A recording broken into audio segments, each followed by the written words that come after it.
Il faut baser ce que l'on utilise sur des preuves, mais en réalité, c'est beaucoup basé sur la statistique, c'est beaucoup basé sur...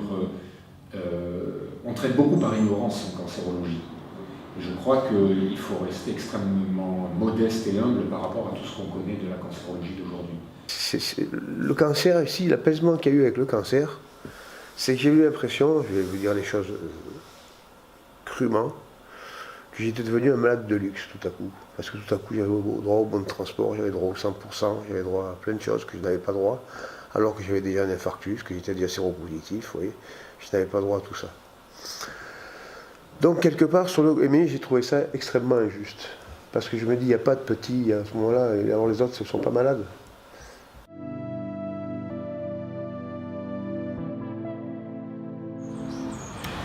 Anita Meydani, enseignante-chercheur à l'Université de Toulouse 2 Jean Jaurès, sociologue de la santé et du rapport au corps. J'ai une double appartenance institutionnelle côté CNRS et UNICEF. Arnaud Alessandrin, je suis sociologue à l'Université de Bordeaux et je suis chercheur pour l'INCa, pour la recherche dirigée par Anita Meydani. Cette enquête financée par l'Institut national du cancer part d'un double constat. D'un côté, un constat épidémiologique, la maladie cancéreuse avance telle une épidémie. On enregistre 385 000 nouveaux cas annuellement en France métropolitaine, tout cancer confondu, dont une majorité concerne les hommes. De l'autre côté, un constat scientifique qui se retranscrit dans la littérature francophone.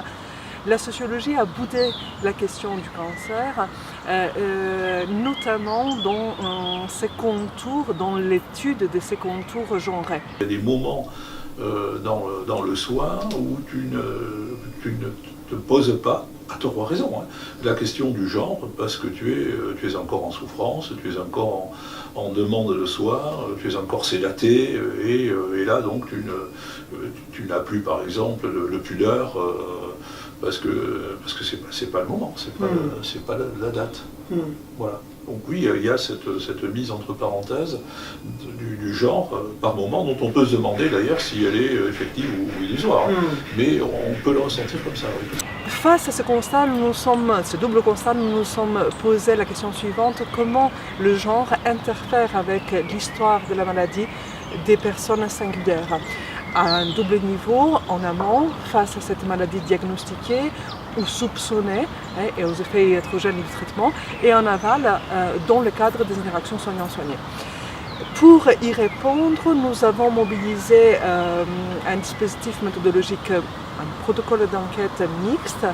Nous avons mené 120 entretiens indirectifs auprès des patients, des patientes, des proches aidants et des professionnels impliqués dans leur prise en charge. Près de 400 heures d'observation de consultation de soins en cancérologie dans 5 établissements de soins en France, dans la zone rurale ou encore dans la zone urbaine. Et par ailleurs, 300 questionnaires auprès des malades atteints de cancer colorectal. Au-delà de ce cancer-là, le cancer de la prostate, du poumon, mais aussi du sang, c'est-à-dire les cancers les plus fréquemment enregistrés en France, ont été également considérés dans cette enquête qui s'inscrit en réalité dans une dynamique qui prend appui sur une dizaine d'années de recherche interrogeant cette thématique en particulier, qui se situe au croisement du genre et de l'expérience cancéreuse, tantôt revisitée du point de vue des inégalités territoriales, tantôt du point de vue des inégalités sexuées, mais aussi dans une perspective intersectionnelle, essayant de croiser d'autres types d'inégalités sociales et de santé avec l'expérience de la maladie cancéreuse.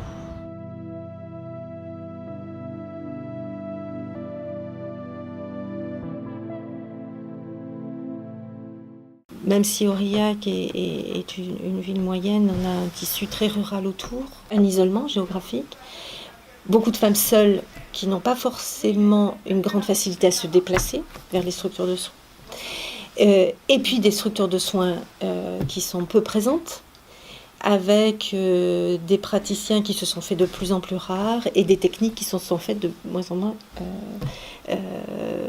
présentes sur le site. La période de l'annonce, elle est plus dure que le soir. Et après, je prends mon courage demain, j'ai 2 gamins, il faut que j'ai beaucoup de gens. À mon travail, je travaille dans le social, ils ont besoin de moi, il y a beaucoup de gens qui ont besoin de moi. Bon, il faut que je me batte, je ne vais pas me laisser aller.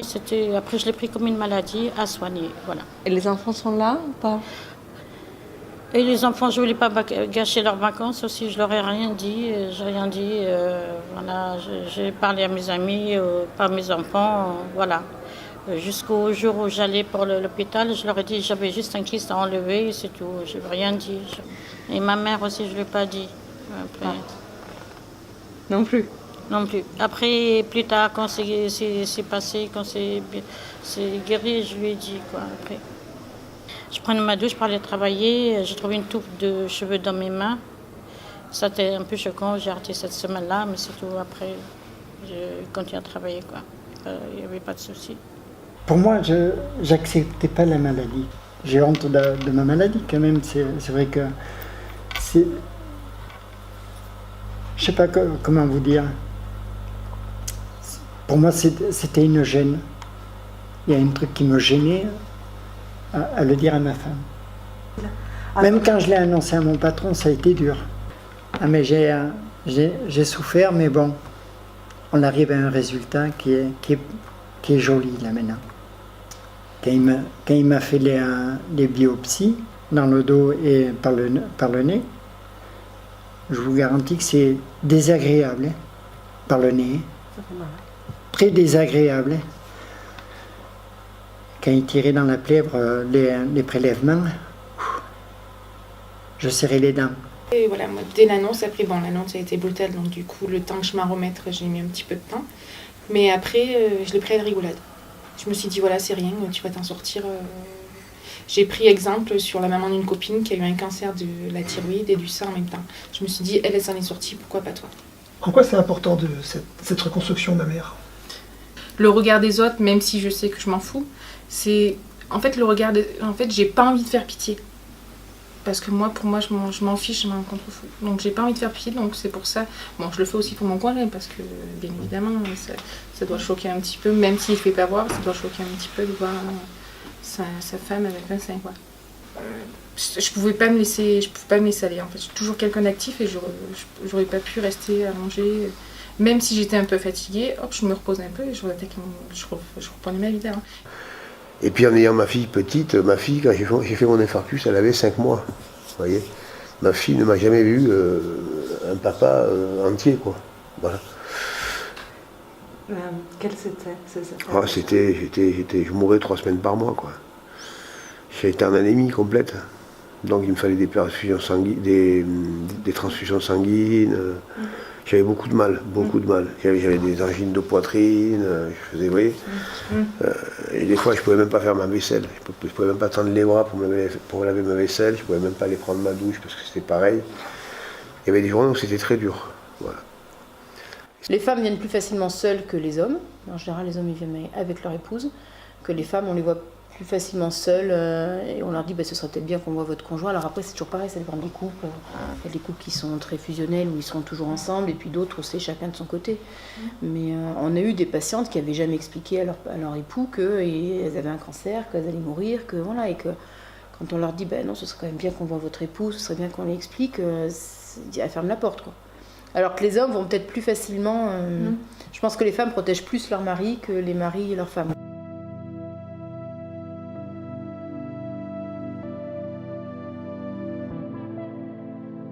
J'avais une autre dame aussi, que son mari m'a dit, il n'y a plus ma femme n'a plus de féminité, elle n'est plus féminine. C'est choquant, surtout des hommes, quoi, en fait. Ils ne sont pas très, très solidaires, en fait. Et ils ne veulent pas voir la femme malade. Je pense que les hommes, c'est pas évident. Je dirais finalement qu'il se joue là, sur la question du genre, la même chose que l'évolution d'un regard de non-initié vers un regard plus initié de la sexualité. C'est-à-dire que si on considère que la femme se réduit à finalement des seins et un organe génital, et si on considère que la masculinité se joue dans l'érection, un symbole de puissance, on n'a rien compris à ce que peuvent être des rapports érotiques. Je pense qu'il y a des parcours de couple où il y a une découverte de ses propres zones érogènes qui se fera dans l'accident de la maladie et qui montrera à chacun que finalement il avait peut-être pas une représentation de soi qui n'était pas définitivement posée par rapport à ça. Tu es aussi papa, tu es aussi grand-père. Oui. Est-ce que ça a changé quelque chose? Alors par rapport aux petits-enfants, non, parce qu'ils sont trop jeunes pour appréhender quelque chose. Est-ce que je les ai, moi, regardés autrement? Je ne crois pas.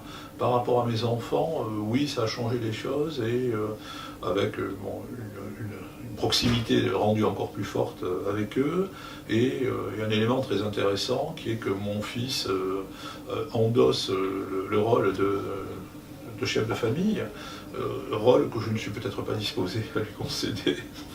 Il y a aussi des rapports, alors je ne sais pas si on peut dire qu'ils sont inversés, parce que ça serait sans doute pas tout à fait juste, mais en tout cas qui bougent énormément, puisque ceux qui étaient la répartition des tâches, par exemple, ne serait-ce que ça, va être entièrement modifié. C'est un cancer très violent qui se produit chez un homme qui a une culture d'origine espagnole, avec une certaine représentation de la masculinité. Donc une représentation aussi de soi comme un être adulte, responsable, autonome, indépendant, parfaitement indépendant, et qui du jour au lendemain se retrouve dans une dépendance très forte, très lourde, très régulière. C'était assez clair quand j'étais hospitalisé. Je faisais l'effort d'être donc dans la réaction sympathique, en ayant toujours le souci de ne pas être dans une impuissance qui m'obligerait à avoir cette sympathie. C'est-à-dire quand j'étais content de la relation avec un soignant, une soignante, etc., j'énonçais ce plaisir-là, avec toujours la crainte d'être dans cette impuissance qui fait que les vieux n'ont pas d'autre choix que d'être ou bien hyper agressifs, ou alors hyper gentils, parce qu'ils ont perdu toutes leurs autres armes. Voilà, je ne voulais pas être dans la sympathie dégoulinante, sous prétexte que j'étais malade et cloué au plus mal. Ouais. La troisième conclusion de notre enquête prend appui sur deux constats, déjà bien travaillés par la sociologie. Premièrement, nous sommes toutes et tous des êtres relationnels, des êtres en relation. Et deuxièmement, nous sommes tous saisis, pétris par les normes de genre. Partant de là, nous avons observé que les interactions soignant-soigné sont elles aussi saisies par le genre et par les normes de genre. Je pense que si tu es à l'aise avec ta sexualité notamment, si tu es à l'aise avec la féminité, si tu es à l'aise avec la masculinité, si tu es à l'aise avec l'homosexualité, tout ce que tu peux avoir comme variante, sans considérer qu'il y a une norme, toutes les variantes que tu peux avoir, si tu es à l'aise avec tout ça, tu peux parler de toi tout le monde. Quand on parle à quelqu'un, évidemment, on essaie d'être objectif, mais on ne l'est pas. On l'est pas, on a sa propre vision des choses. Quand on a créé la fédération, je me souviens que parmi le choix des personnes qui interviendraient, moi j'avais dit il faut évidemment que ce soit des gens qui n'aient pas peur du cancer, pas peur d'en parler. Et on peut très très bien avoir un propre thérapeute qui a ses propres difficultés, et elles vont être mises sur la table à un moment ou l'autre. Enfin, ça me paraît inévitable, et il faut pas, voilà. Et donc effectivement, certains vont avoir du mal à dire à une femme je vais vous faire une ablation du sein.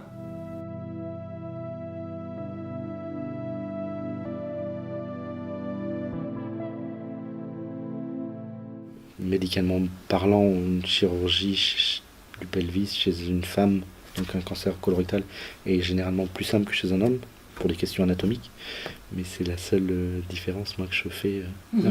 Donc des questions purement techniques, de facilité, et dans ma prise en charge quotidienne je vois pas de différence. Enfin, j'appréhende pas l'un ou l'autre en fonction du sexe. De façon un peu basique, on va dire qu'un homme peut-être va poser des questions dans une consultation qui sont plus d'ordre fonctionnel ou mécanique. On a l'impression qu'il y a moins de place à une part émotionnelle, affective, sensorielle. Et vu qu'avec les progrès qu'on a fait, on arrive de plus en plus à avoir une guérison des patients et des traitements assez efficaces, on s'intéresse maintenant à leur qualité de vie. Donc maintenant, on met exactement sur le même piédestal. Monsieur, je vous propose un traitement qui va vous guérir, et monsieur, je vais essayer de vous proposer un traitement qui ne va pas engendrer d'effets secondaires. Voilà. Dans les effets secondaires, si on parle du genre, prenez ces effets secondaires urinaires, digestifs, on va parler de la sexualité. Alors déjà, parler de la sexualité, pour un radiothérapeute, c'est plutôt d'habitude les urologues, c'est-à-dire les gens qui ne s'occupent que de ça, c'est aussi presque exotique en fait. C'est-à-dire que quand on fait le tour de tous les collègues en France qui s'occupent spécifiquement du cancer de la prostate, les gens très spécialisés, ça n'en parle pas beaucoup. On a un interne qui a fait sa thèse là-dessus, aborder les troubles sexuels chez des patients hospitalisés dans les services de médecine. Et donc il a fait son recueil sur les 6 mois dans le service, donc auprès de tous les patients qui étaient d'accord pour discuter avec lui de ce genre de problème. Et quasiment tous disaient que souvent, effectivement, ils attendaient que le médecin leur en parle, mais qu'ils estimaient que l'hôpital n'était pas le lieu idéal pour parler de ce genre de choses. Non, pour moi, je pense que c'est pas bien de ne pas aborder ces sujets-là, ça c'est clair. Mais c'est pas dans... Enfin voilà, je sais pas si c'est par pudeur, par manque de formation certainement, pudeur très probablement. Et quand on aborde cette question, il y a 3 situations. Il y a « je ne veux pas en parler ». Pour différentes raisons qui sont personnelles ou par moment, j'ai un cancer de la prostate, c'est la prostate, c'est un site sanctuaire, donc je n'ai plus de sexualité, je l'ai décrété. Moi je leur décrète l'inverse. On peut avoir un cancer de la prostate, être malade, être guéri, avoir des métastases et avoir une sexualité tout à fait épanouie. La deuxième situation, c'est je suis très à l'aise pour en parler. Voilà, et donc ils vont me parler spontanément, vous savez, docteur, c'est bien beau ce traitement, mon PSA il est à 0, ça fait 10 ans, on me dit que tout va bien, mais moi quand même, j'ai une épouse qui ça se passe très bien et j'ai une sexualité qui n'est pas épanouie. Voilà, ça ne veut pas dire que je ne mens pas, ça veut dire que c'est pas épanoui. La troisième situation, c'est le patient qui est entre les deux, qui a envie d'en parler, mais il ne sait pas trop comment en parler, et qui est souvent tombé sur des médecins qui ne savaient pas non plus comment en parler. Dans cette interaction soignant-soigné, on a pu observer dans notre enquête que l'élément du genre est souvent passé sous silence et pourtant qu'il rejaillit par ailleurs, y compris lors de l'annonce du diagnostic, y compris lors d'éléments durs comme peuvent l'être les parcours en santé liés à des maladies chroniques. J'ai fait une conférence aux États-Unis, ça va te donner un très bon exemple. Une dame, femme surpuissante, radiothérapeute scandinave qui présente devant 12 000 personnes une étude sur le cancer de la prostate, voilà, et qui dit voilà les résultats, c'était telle étude, des patients très graves, on a tel taux de guérison avec 15 ans de suivi, blablabla. Et il y a un mec qui lève la question, population masculine, qui lève la question, qui dit oui, vous n'avez pas parlé de la sexualité des patients, madame. Et elle lui répond, vous savez, quand on nous enlève les 2 seins, on vous fait moins chier, tu vois. Donc elle te dit, arrêtez, les hommes sont centrés sur leur pénis et les femmes finalement acceptent des choses quand même, à mon sens, beaucoup plus violentes que ce qu'accepte un homme dans le soin. La particularité de la femme dans le cancer du sein, si j'ose dire, c'est que assez tôt, on est intervenu en tant que chirurgien en gardant l'aspect cosmétique, ce qu'on appelle l'oncoplastie, qui s'est développé de façon à ce qu'on traite aussi bien, mais en gardant. Et effectivement, quand on en parle au début, avec le traumatisme du diagnostic, souvent, les femmes peuvent dire « c'est pas grave, docteur ». Et généralement, je leur réponds « oui, aujourd'hui, c'est pas grave ». Mais dans 5 ou 10 ans, vous ne me direz pas la même chose. C'est normal d'ailleurs, parce que souvent, ce traumatisme fait que toute cette partie dont vous parlez, qui est importante, sexualité psychologique, peut sembler passer au second plan. Guérissez-moi, docteur, guérissez-moi. Et longtemps, les médecins ont eu aussi cette réponse, du style, bah écoutez, on vous a guéri, en plus vous n'allez pas vous plaindre parce que votre sein est déformé, parce que vous n'avez plus de sexualité, c'était je vous guéris et puis après taisez-vous. Bon. Je pense que de par la culture aussi, les femmes sont plus à même à verbaliser les émotions, ça peut avoir un impact plus important, je pense, dans leur quotidien, dans leur qualité de vie, de par le rôle qu'elles vont avoir auprès des enfants, auprès du ménage, auprès professionnel. Je pense que ça, c'est un peu plus prise en compte chez les femmes, et les hommes ont moins la culture de se dire il faut que je parle de mes sentiments, de ce que je vais ressentir. C'est plus imposé par la famille, pour les hommes, c'est plus la famille qui dit aux soignants ça serait bien que la psychologue passe. Alors des fois on voit que le patient est très très anxieux et il verbalise pas parce qu'il n'ose pas aussi, il n'ose pas parler, des fois parce que la famille est présente dans la chambre et ils n'osent pas parler devant eux, de peur, est-ce qu'ils vont être jugés, est-ce qu'ils vont comprendre aussi ce qu'est en train de vivre le patient. À long terme, peut-être qu'il y a une anxiété qui va être majorée et pas prise en compte. Les hommes de base, ils aiment pas exprimer ils aiment pas dire qu'ils ont mal, ils aiment pas dire qu'ils souffrent, ils aiment pas se sentir en position de faiblesse, ça c'est une évidence. Je disais pas tout le temps tout, mais je le gardais en moi et après je le sortais à ma femme. Vous auriez préféré donc des soins plus doux? Oui, des soins plus doux, oui, c'est vrai. Il y a des fois, oui, j'aurais préféré, parce qu'il y a des fois, c'était très très dur. Vous lui avez dit qu'il faisait mal? Oui, j'y ai dit que, bon, il me dit, vous êtes dur. Donc l'enquête avait une double ambition. D'un point de vue scientifique, analytique, et il s'agissait de déloger l'effacement ritualisé du genre qui procède par naturalisation, normalisation des rapports sociaux et des sexes et qui interfèrent avec la maladie, et de l'autre côté de déloger son ancrage sexuel et sexuel en essayant de mettre en perspective cette question genrée avec d'autres caractéristiques du profil sociodémographique des patientes et des patients, telles que les catégories socio-professionnelles, les ressources socioculturelles, mais aussi matérielles, qui interfèrent avec l'expérience de la maladie. D'un point de vue pédagogique, l'ambition était de produire un outil de formation qui pourrait servir à la sensibilisation en fait de soignantes, des soignants, mais aussi des grands publics qui très souvent naturalisent, effacent, normalisent l'impact du genre sur sa propre expérience de la maladie cancéreuse. Peu importe que l'on ait affaire à un homme ou une femme quelque part, mais c'est à la façon dont est câblée la personne qu'on a en face de soi. Il y a des hommes qui ont une part de féminité, il y a des femmes qui ont une part de masculinité évidente, et si on n'arrive pas, nous, en tant que médecins, capter ça, je pense qu'on peut se tromper. Je pense que ce travail qui a été fait sur genre et cancer, d'abord, pour moi, c'est une découverte, effectivement, de me rendre compte que selon que l'on est masculin hégémonique ou femme traditionnelle ou inversement, etc., on a un entretien en consultation qui va être assez différent. C'est là où je dis qu'on a l'outil, que les patients n'ont pas, et que si on a cet outil-là et qu'on a cette connaissance-là, je pense qu'on peut modifier effectivement. C'est au médecin de modifier son comportement pour essayer d'adapter, pour s'adapter à la patiente ou au patient qui est en face de lui.